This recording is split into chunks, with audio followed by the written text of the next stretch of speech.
Okay. Thank you, Alexander, and many thanks to the organizers for this fantastic event and inviting me to speak. You've all read something about the Dalmatian episode of the Mongol invasion of Central Europe, so I'll try to keep it as simple as possible, and later on, maybe if there are particular questions, I will be happy to ask, and of course you will see some of these analysis in the written form. Just to preview of some sources and select bibliography.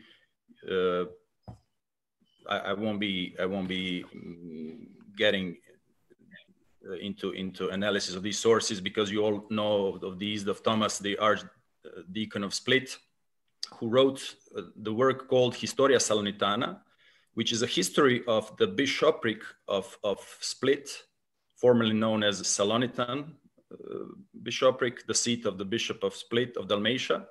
And out of 40 chapters of his work, he dedicated 4, which is more than 10% because of the length, to the Mongol invasion of Hungary and their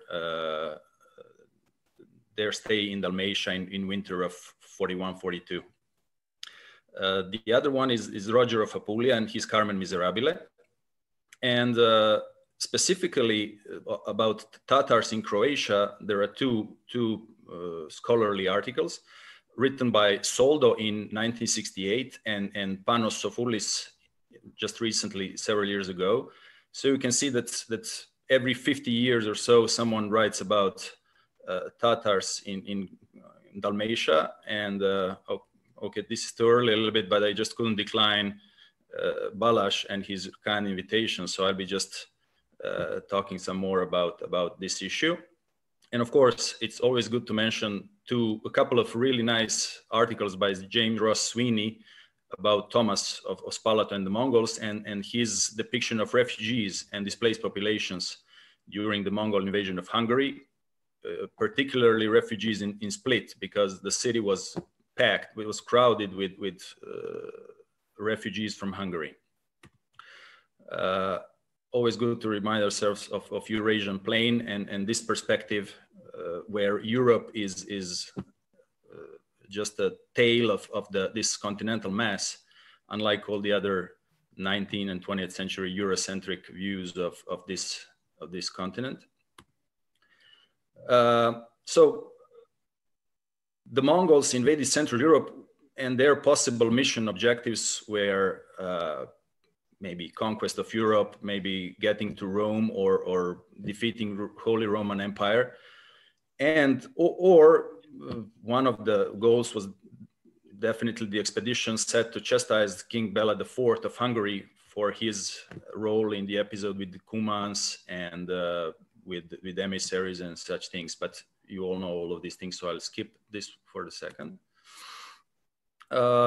And yesterday we talked a lot about the ways the Mongols entered Central Europe with one part of the army that went northwest and defeated Christian armies at Liegnitz and the Battle of Muhi and all of these things. But I will be talking just about these 3 tiny blue dots all the way down south, where the Mongols definitely went there in pursuit of the king, but then what happened next has been developed for several centuries, especially in Croatian historiography and collective memory.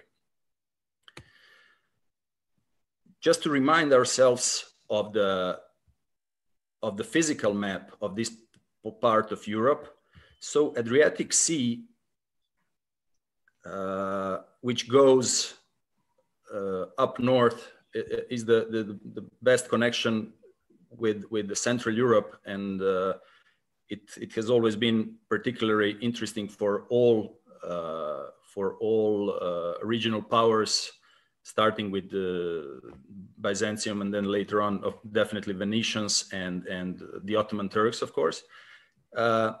This Adriatic Sea has a really narrow coastal strip, which at which all the coastal cities like Zadar and Šibenik and Split and Trogir are located. And then there is this range of mountains, which goes all the way up from the Alps down to Greece. And I'm sorry, and all of these mountains naturally divide Croatia and even Bosnia into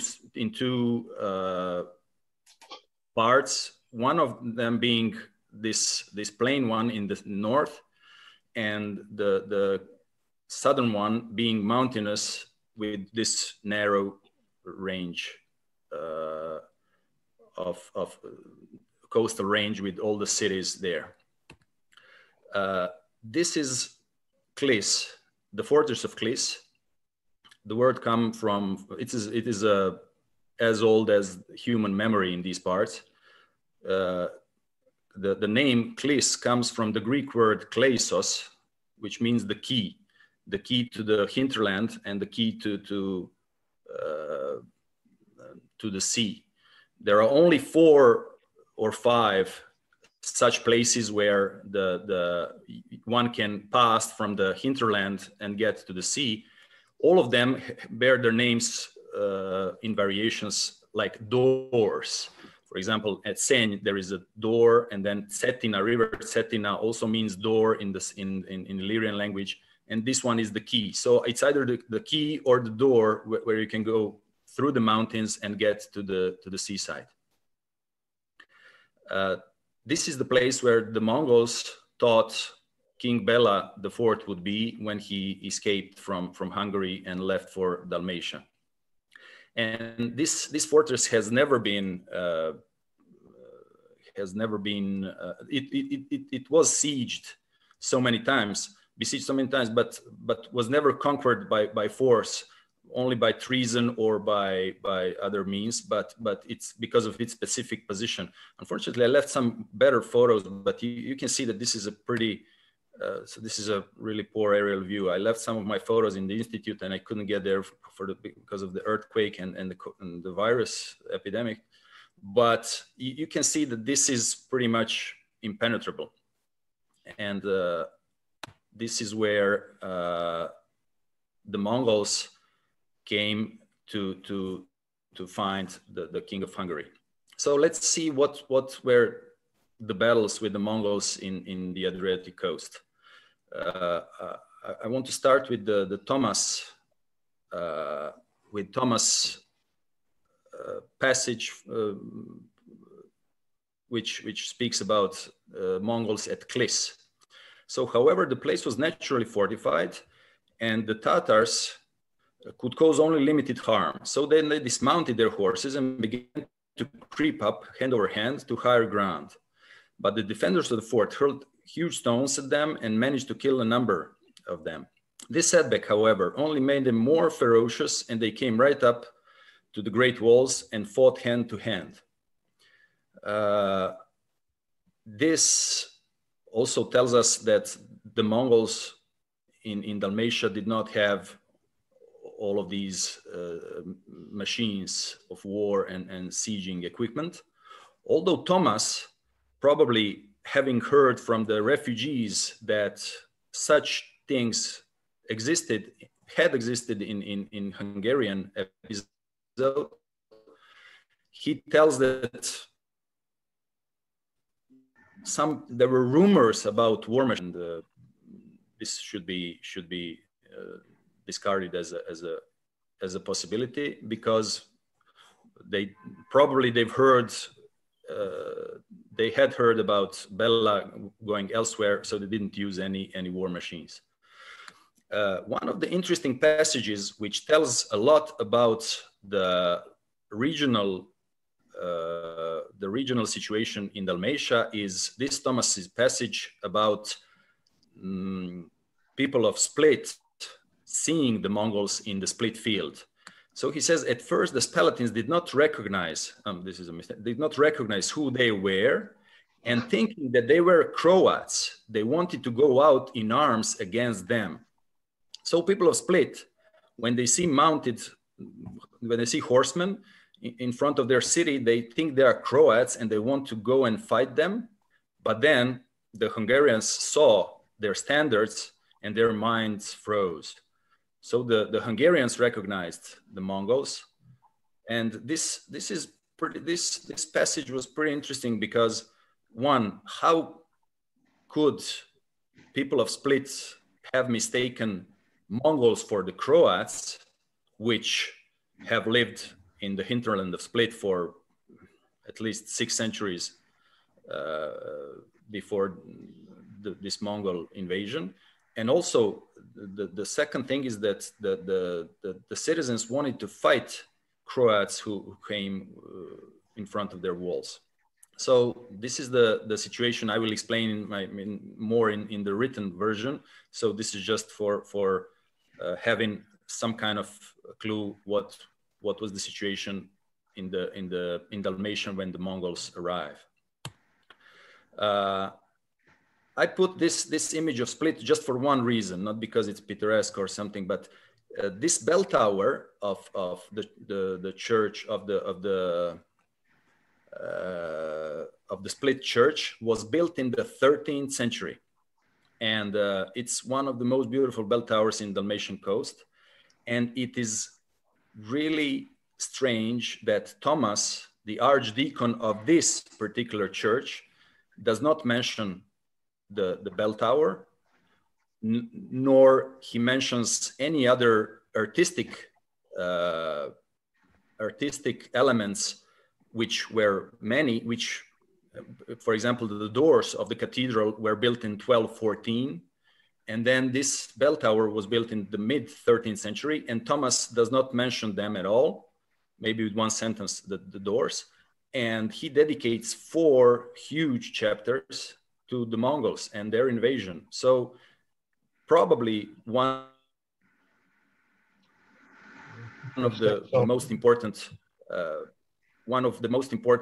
things about Mongols being in Dalmatia is that they caught attention of Thomas, who wrote really these impressive chapters on their on how they looked like and what were they doing in Hungary and Dalmatia.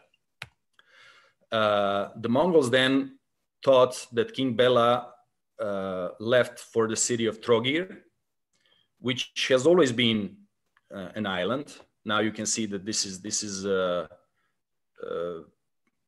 it is located on the island, but of course, 7 centuries ago, there was more of the sea in the north, because later on some ground was added, some dirt was added. So and the Mongols could not get into the city. So from the outside, they sent someone to speak in local language, in Slavic language, to ask that the king surrenders. But the king was already in the islands near the city. So I just wanted to tell a few things about the battles with the Mongols in the Adriatic. One of the most important ones is the Battle of the Gromnik field, supposed battle, of course, where the Croats killed thousands of Mongols, who then withdrew. We have to.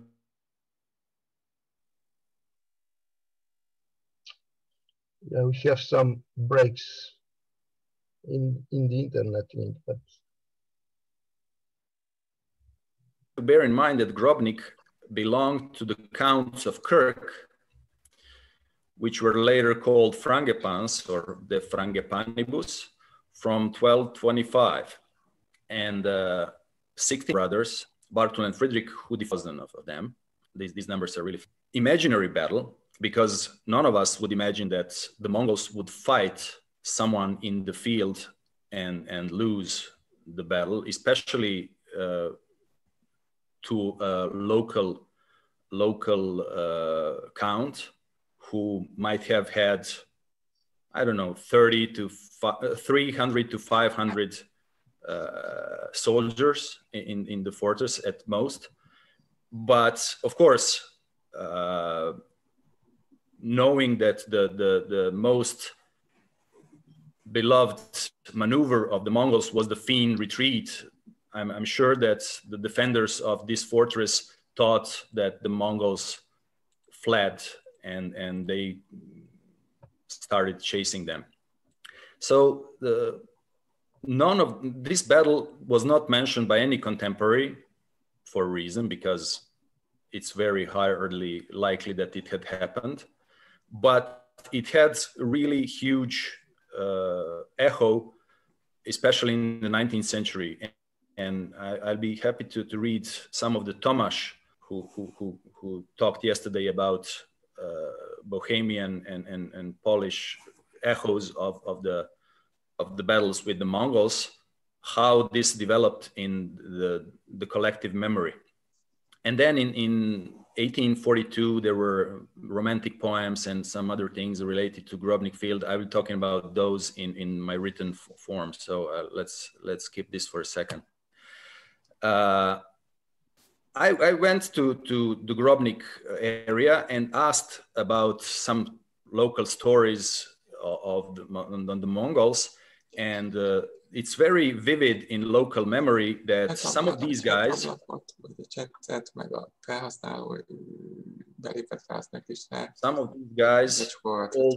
Bonchari, they were, the local legend has it that these guys went out with their bells and dressed like this, and it is because of those that the Mongols flee the area. And later on, these were mentioned when in the Ottoman conquest period to be pretty active when trying to keep the Ottomans off their villages and fortresses. I leave it up to you if this is credible that the Mongols were frightened of these guys.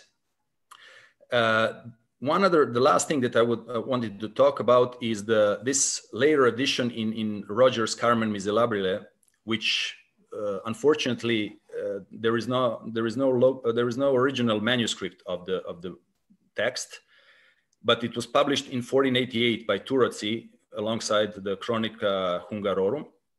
And in the very final paragraph of the text, one can find the following: Rex Bella. Okay, again, here is in Latin. I can say it in English. So the King Bela came back to Hungary from the coastal part, accompanied by these crusaders of the island of Rhodes and the counts of Frangipans with many soldiers. So there are two things that immediately capture our attention. The first one being that these cruciferos from Rhodes were first in Accra till 1291 and only came to Rhodes in 1310. And this Rogers text is supposed to be mid 13th century one. So he couldn't have known that cruciferos will go to the island of Rhodes. The other thing is that the Frangipanibus is the name of the counts of Kirk, but only from 1422, which means that this edition is definitely older than this year 1422. My guess, and there were several Croatian historians who wrote about this, and they with the reason they analyze this as a Frangipans edition, and I think it's the Count Bernardin Frangipan, who lived on the turn of the century and had pretty close relation with the King Matthias Corvinus. And in June and July of 1487, he was in Hungary accompanying one young man to become the bishop of Esztergom, I think. And I believe it's then when this edition, this sentence was added to the texts that was to be published in the following year by Thirteenth-Century. And I believe this cannot be a coincidence, because exactly in 1488, Bernardin of Frangipan got a charter from the king of Matthias of Corvinus, confirming his territories in western part of Croatia. So I believe that this is important for Croatian regional history. Just to conclude with all of this, so the Mongols came to Dalmatia exclusively to punish King Bela IV, who fled after the disaster in Hungary, and who via Zagreb and Split and Trogir left to the islands of Dalmatia. And Dalmatia was quite inhospitable, especially in winter. And Thomas, the archdeacon, explicitly states there was no pasture for the horses, so the Mongols definitely couldn't remain for a long time there. The most important aspect of this Mongol episode is definitely for Dalmatia, which was at the time, I wouldn't say torn, but there were struggles and conflicts between the King of Hungary, the Venetians, and the regional lords, and the coastal cities that recognized the King of Hungary, but also had their own interests in the regional context. And all of these battles, supposed battles with the Mongols, were really important and crucial to the regional counts, because they were used in many charters. I will analyze most of these in the written form. And the Gromnik field battle was highly important for 19th century collective identity of Croatian people, especially in this period of nation